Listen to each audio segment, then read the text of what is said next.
कामचोर बहू। कांता बहन की 2 बहुएं थीं, बड़ी कल्पना और छोटी प्रिया।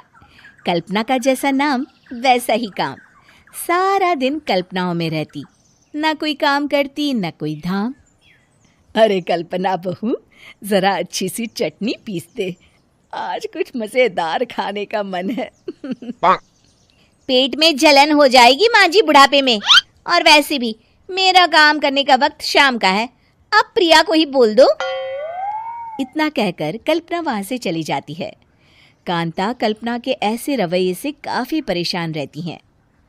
मैं बना देती हूँ माँ चटनी, ऐसा बोलकर प्रिया माँ को चटनी बनाकर प्लेट में खाने को देती है कि तभी वहां कल्पना आ जाती है। अरे वाह चटनी, जरा चख कर तो देखूं, बड़े दिन हो गए। अरे नहीं बहू, तू तो रहने ही दे चटनी खाना, पेट में जलन हो जाएगी।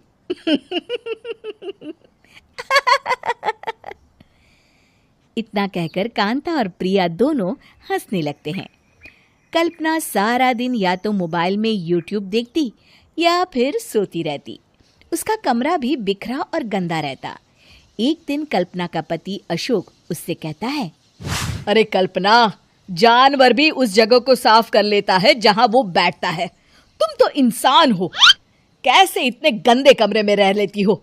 देखो सारा सामान यहाँ वहां बिखरा पड़ा है। ज्यादा अपनी माँ का बोल ना बोलो। हाँ, कमरा तुम्हारा भी तो है, गंदा लग रहा है तो साफ कर लो। पता नहीं तुम्हारे साथ मैं कैसे जिंदगी बिताऊंगा। इतना कहकर अशोक वहां से चला जाता है। कल्पना बस खाना खाने कमरे से बाहर आती और फिर से कमरे में चली जाती। इससे कांता बहन काफी परेशान रहती। एक दिन प्रिया कांता से कहती है, माँ, मैं सारा दिन काम करके थक जाती हूँ, आप कल्पना दीदी से कहिए ना कि सुबह और शाम का काम बांट ले, मैं तो अब सिर्फ एक वक्त का ही काम करूँगी। हाँ। अरे तू वो भी ना करना, एक बहू तो कामचोर थी ही, दूसरी भी आ गई काम ना करने के बहाने लेकर। तभी वहां प्रिया का पति रमेश आ जाता है। माँ, मैं देख रहा हूँ भाभी कोई काम नहीं करती, प्रिया सारा दिन घर और रसोई का काम करती है, अब कुछ करो ना माँ। कांता मन में कुछ सोचती है और कल्पना के पास जाती है। कल्पना फोन पर मेकअप करना देख रही होती है।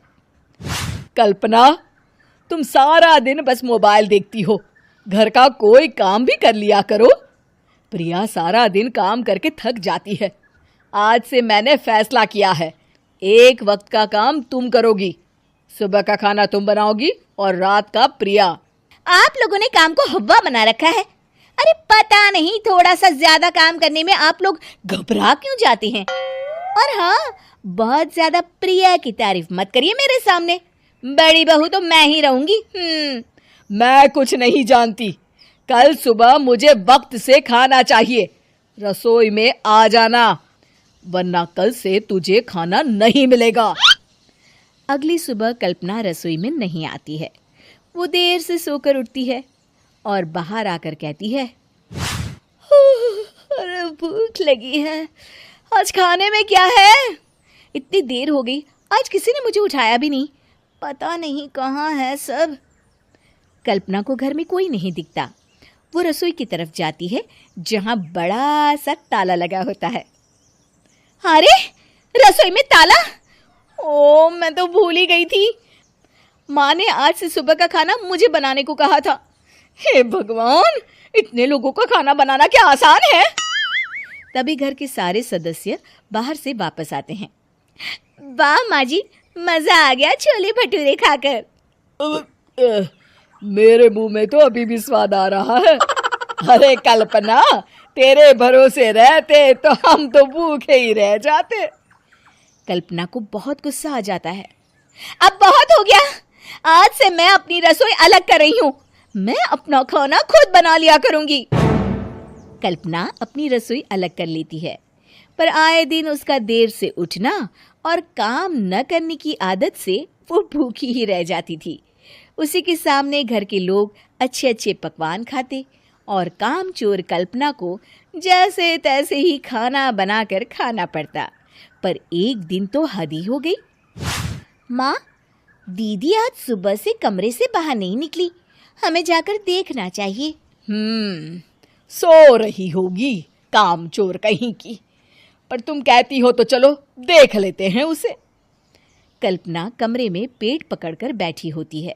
हाय मेरा दर्द, पेट दर्द के मारे मर रही हूं मैं।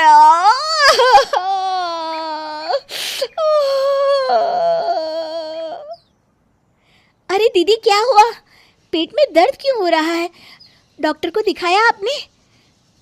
माँ, कल्पना खड़ी होती है और माँ जी के पास आती है।